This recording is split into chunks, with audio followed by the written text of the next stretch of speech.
किसान भाइयों, पहले यूरिया के साथ क्या क्या चीज़ लगानी चाहिए और कौन सी लगानी चाहिए और कौन से ग्रोथ प्रमोटर लगाने चाहिए और कौन से उर्वरक लगाने चाहिए पहले यूरिया में, यानी पहले खाद के साथ क्या क्या मिलाना चाहिए, अपनी धान की रुपाई के बाद कौन से खाद लगाने चाहिए किसान भाइयों के लिए। तो किसान भाइयों, हम बताएंगे आपको कि पहली यूरिया के साथ ऐसी दो खासियत यानी खास चीज़ क्या है जो आपकी धान की फसल में अच्छा मैडा और अच्छी टेलिंग हो सके। तो किसान भाइयों, इसके बारे में हम आपको पूरी चर्चा बताएंगे किसान भाइयों।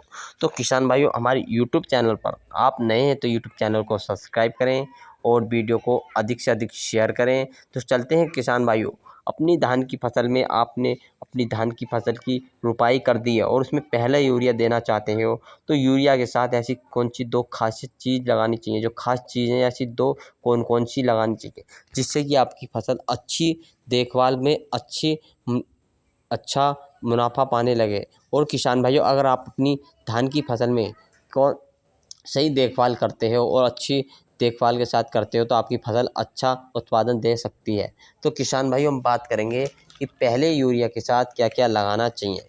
तो धान में पहले यूरिया के साथ जो आपको लगाना है किसान भाइयों, दो यानी में यूरिया लगाने में भी दो क्रम है किसान भाइयों। जैसे कि आपने अपनी कौन सी वेराइटी बोई है और वेराइटी के ऊपर ये बात करता है कि उसके पकने की अवधि कितनी है और कितने दिन में पक जाती है। तो किसान भाइयों, अगर आपकी किसान भाइयों, 120 दिन में जो पकने वाली वेराइटी है तो वेराइटी की उसमें अवधि पकने कितने की दिन है, बाद लगाना 120 चाहिए दिन यूरिया। की अवधि है वेराइटी की पकने की, तो आपको 10 से 14 दिन के अंदर अंदर पहला यूरिया लगा देना चाहिए। 10 से 14 दिन के अंदर अंदर पहला यूरिया लगा देना चाहिए किसान भाइयों के लिए, जिससे कि आपकी फसल 120 दिन में पककर तैयार हो जाती है। किसान भाइयों, अगर आपकी जो अवधि नंबर 2 पर जो आपकी 140 से 150 दिन में पकने की अवधि वाली वेराइटी है, तो उसमें आपको 15 से 22 दिन के अंदर पहला यूरिया लगा देना चाहिए।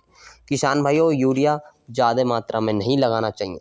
अगर किसान भाइयों आप ज़्यादा मात्रा में यूरिया लगा देते हैं तो आपकी धान की फसल में अच्छी यानी कि धान की फसल गिरने लगेगी और गिरने के साथ साथ उसमें जो ज़्यादा यूरिया से यानी छोटा पौधा होता है तो उसमें ज़्यादा यूरिया की आवश्यकता नहीं पड़ती किसान भाइयों। और किसान भाइयों, पौधा छोटा होता है, उसकी छोटे पौधे में ज़्यादा यूरिया की आवश्यकता नहीं पड़ती है। तो किसान भाई, बात करेंगे हम कि यूरिया की मात्रा कितनी लेनी चाहिए। तो किसान भाई, जो आपकी यूरिया की मात्रा तो लेनी है आपको, 1 एकड़ में 30 से 35 किलोग्राम यूरिया लेना है। 30 से 35 किलोग्राम यूरिया लेना है किसान भाइयों के लिए। किसान भाइयों, इसके साथ आपको दो खासियत चीज़ ऐसी किसान कौन भाइयों, दो खास खाद कौन से हैं जो आपको अपनी धान की फसल की यूरिया के साथ मिलाना चाहिए। तो किसान भाइयों, जो दो खाद बताएंगे हम आपको, तो आपको लगाना है नंबर 1 पर है सागरिका।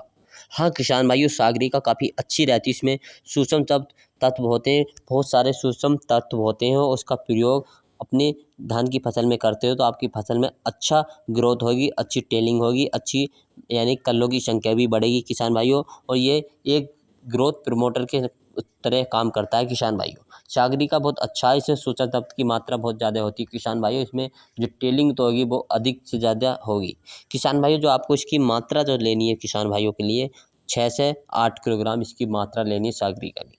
6 से 8 किलोग्राम सागरिका की मात्रा लेनी है। इससे अच्छा फ़ायदा रहता है। अगर अपनी धान की फसल में घेर लेते हो तो धान की फसल में जो आगे चल के बालियाँ भी लंबी आई किसान भाइयों, और इसमें यानी टेलिंग भी अधिक होगी किसान भाइयों, यानी पौधा ग्रोथ भी अच्छी तरह करेगा किसान भाइयों। किसान भाइयों, इसी के साथ दूसरा जो लेना है आपको, क्या लेना है, तो किसान भाइयों दूसरा जो आपको लेना है वो लेना है जिंक सल्फेट। जिंक सल्फेट तो लेना है किसान भाइयों, आपको लेना है 33% वाला। जिंक सल्फेट 33% वाला लेना है किसान भाइयों। 33% वाला काफ़ी अच्छा रहता है। इसकी मात्रा तो लेनी किसान भाइयों के लिए। इसकी मात्रा की बात करेंगे तो किसान भाई, पहले जानते हैं इसकी ग्रोथ, यानी कि ग्रोथ जैसे पौधे की ग्रोथ कम हो रही है तो उसकी ग्रोथ बढ़ाएगा किसान भाइयों जिंक सल्फेट। और जिसमें फसल में जैसे अपनी धान की फसल पीली पड़ रही है तो वो आखिर तक पीली नहीं पड़ेगी किसान भाइयों। अगर आप अपनी धान की फसल पहले यूरिया के साथ मिला देते हैं तो आपकी धान की फसल कभी पीली नहीं पड़ेगी किसान भाइयों इसमें। और जो केरा रोग यानी खैरा रोग तो आता है वो इसकी कमी से तो आता है, वो कमी खैरा रोग भी नहीं आएगा। काफ़ी अच्छा रहती है जिंक सल्फेट, अगर आप अपनी धान की फसल में लगा लेते हो तो काफ़ी अच्छा रिजल्ट देखने को मिलता है।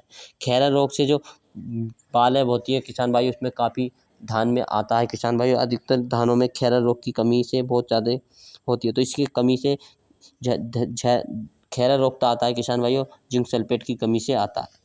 और किसान भाइयों, अगर आप अब इन तीनों को अच्छी तरह से लगा लेते हैं अपनी फसल के पहले यूरिया के साथ, तो काफ़ी अच्छी फसल आपको देखने को मिल सकती है।